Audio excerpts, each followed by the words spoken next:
plot, por në analizat që duhet bërë të 3 të 4 anti-TPO, të shëja, pra anti-TPO-ja shumë e rëndësishme në shumë vende të botës nuk e bëjnë më, por ajo tregon sa është niveli i sistemit autoimun që është sjell kundra vetes. Sepse gjithë sistemi endokrin është i lidhur nëpërmjet disa receptorëve kimik, disa antenave, të cilët e transmetojnë me një herë të gjithë sistemi çfarë duhet.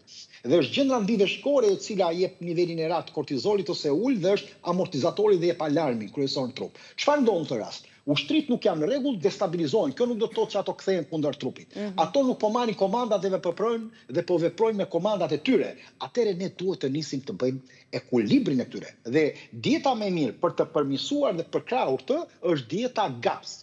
Dieta GAPS quhet dieta e sindromës psikologjike të zorëve, që do të thotë duhet qetësohen edhe zorët përveç sistemit endokrin, ai nervi vagus si ne thamë, se është shumë determinant. Dhe dieta GAPS është nga dietat më të mira, që do të thotë përdorimi i argjinarës, i asparagusit, i avokatos, i panxharit, i specave, i kungullit, i repës, i rukolës, i filizave të brokolit, lakrave të brukselit, dhe shtimin e lëngjeve selino, karot, lakër, duke u shtrillur,